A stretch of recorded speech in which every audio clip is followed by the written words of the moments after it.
5 trik menabung ini bisa bantu selamatkan keuangan di tengah krisis.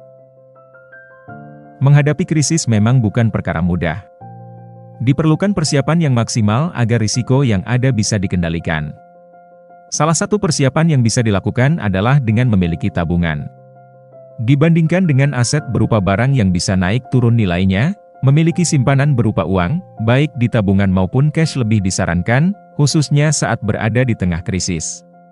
Pasalnya, akan lebih mudah mengelola uang cash dibanding harus repot menjual aset-aset yang ada. Selain prosesnya yang lama, nilainya pun terkadang tak sesuai dengan yang dibutuhkan. Jadi, lebih baik pertahankan nilai cash yang ada pada tabungan. Akan lebih baik lagi jika mampu konsisten memperbanyak nominal yang ada pada tabungan. Bukan tanpa alasan, tetapi tabungan tersebut bisa menjadi penyelamat saat terjadi hal yang tak terduga. Apalagi saat menghadapi krisis, pengelolaan keuangan yang baik sangat diperlukan untuk menjaga arus kas tetap aman dan terkendali. Percuma memiliki tabungan berlimpah jika dalam pengelolaannya terbilang asal dan tanpa perhitungan. Bisa-bisa tabungan terkuras habis tanpa ada manfaat nyata yang diperoleh.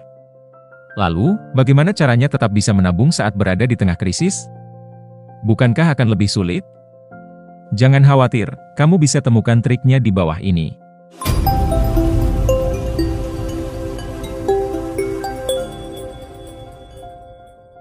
Nomor 1. Kurangi pengeluaran untuk kebutuhan less priority. Trik pertama tentu saja dengan mengurangi pengeluaran, terutama untuk kebutuhan yang sifatnya less priority. Maksudnya, kamu akan tetap baik-baik saja jika kebutuhan tersebut ditunda atau bahkan ditiadakan. Jadi, selama kebutuhan utama bisa dipenuhi, itu sudah lebih dari cukup. Tentukan dulu kebutuhan apa saja yang menjadi prioritas utama seperti makan, bahan bakar, listrik, air, dan internet. Pastikan jika kebutuhan tersebut tidak dipenuhi, akan sangat berpengaruh pada keberlangsungan hidup sehari-hari. Kemudian alokasikan dana sesuai dengan kebutuhan, barulah sisanya bisa ditabung. Untuk kebutuhan lain yang sifatnya tambahan atau bahkan hiburan, pikirkan untuk menundanya terlebih dahulu.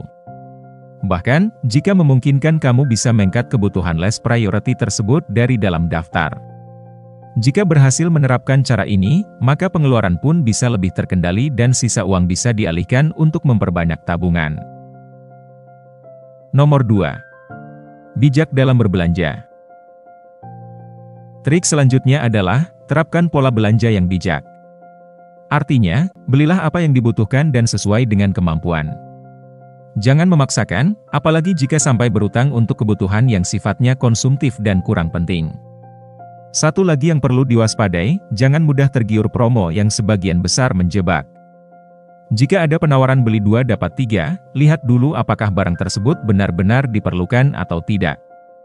Jika iya, kamu boleh mengambilnya, tapi jika tidak, maka lebih baik uangnya digunakan untuk membeli barang yang lebih penting. Bijak dalam berbelanja juga bisa diterapkan dengan membeli barang substitusi dengan harga yang lebih murah, tapi kualitasnya sama. Atau bisa dengan mengganti produk impor dengan lokal yang harganya relatif lebih murah. Cara ini cukup ampuh untuk membantu berhemat dan mengurangi pengeluaran. Intinya, tetaplah berbelanja untuk memenuhi kebutuhan. Tapi, semakin murah harga yang kamu dapatkan, maka semakin banyak pula sisa uang yang bisa ditabung. Nomor 3. Manfaatkan uang receh. Beberapa orang sering menganggap remeh keberadaan uang receh. Padahal, jika dikumpulkan dalam kurun waktu tertentu, jumlah uang receh ini akan bertambah banyak. Sehingga, bisa dimanfaatkan untuk menambah pegangan uang cash maupun dialokasikan untuk tabungan. Untuk itu, mulai sekarang jangan sepelekan uang receh sisa kembalian. Kamu bisa mengumpulkannya di dalam wadah khusus sesuai dengan nominalnya. Dalam jangka waktu tertentu, hitung uang receh tersebut dan lihatlah berapa banyak yang bisa terkumpul. Agar lebih memudahkan, ada banyak cara menabung uang receh yang bisa ditemukan di berbagai media sosial. Kamu bisa meniru cara tersebut agar menabung terasa lebih asyik dan penuh tantangan. Dengan konsisten menabung, walaupun receh, tetap bisa mendatangkan manfaat yang menggiurkan. Nomor 4. Hindari sistem pembelian cicilan. Pada saat terjadi masa krisis, sebisa mungkin kamu harus menghindari segala bentuk pembelian barang dan jasa yang menggunakan sistem cicilan. Karena hal tersebut dapat semakin memperparah kondisi keuangan yang sebenarnya telah kritis. Sehingga untuk menyelamatkan kehidupan finansial pribadi, pastikan untuk tidak terjebak dalam perangkap sistem pembelian ini. Selain itu, secara aktif kenali perbedaan antara kebutuhan dan keinginan. Dalam situasi krisis, menghindari sistem pembelian cicilan sangat penting karena dapat memperburuk kondisi keuangan yang sudah kritis. Terjebak dalam pembayaran cicilan bisa meningkatkan beban finansial yang ada. Oleh karena itu, untuk menjaga stabilitas keuangan pribadi, penting untuk mengenali perbedaan antara kebutuhan yang penting dan keinginan yang dapat ditunda atau diabaikan. Dengan memprioritaskan kebutuhan yang mendesak, dapat membantu mengelola keuangan dengan lebih efektif dan menghindari risiko terjebak dalam utang lebih lanjut. Selain menghindari sistem pembelian cicilan, langkah-langkah lain yang penting untuk menjaga kestabilan keuangan pribadi selama masa krisis adalah: pertama, membuat anggaran dan mengelola pengeluaran. Buatlah anggaran yang jelas untuk memprioritaskan pengeluaran yang penting seperti kebutuhan pokok, tagihan utama, dan darurat. Hindari pengeluaran untuk barang-barang yang tidak mendesak. Kedua, mengumpulkan dana darurat. Mulailah menyisihkan sebagian pendapatan untuk membangun dana darurat. Dana ini bisa digunakan untuk mengatasi keadaan darurat seperti kehilangan pekerjaan atau biaya medis yang tidak terduga. Ketiga, mencari sumber pendapatan tambahan. Jika memungkinkan, carilah cara untuk meningkatkan pendapatan seperti dengan pekerjaan sampingan atau bisnis kecil. Pendapatan tambahan ini dapat membantu menutupi biaya hidup sehari-hari atau membayar tagihan penting. Nomor 5. Mencari pekerjaan sampingan. Melihat peluang besar di tengah krisis yang terjadi merupakan hal yang sulit untuk dilakukan. Tetapi, tidak menutup kemungkinan ketika mengubah pola pikir untuk ingin lebih produktif kamu akan menemukan solusinya. Mencari pekerjaan sampingan merupakan salah satu jawaban untuk dapat membantu meningkatkan taraf perekonomian diri sekaligus menambah jumlah tabungan yang dimiliki. Mencari pekerjaan sampingan dapat menjadi solusi yang efektif untuk meningkatkan perekonomian pribadi dan menambah tabungan, terutama di tengah krisis. Berikut adalah beberapa langkah yang dapat dilakukan dalam mencari pekerjaan sampingan.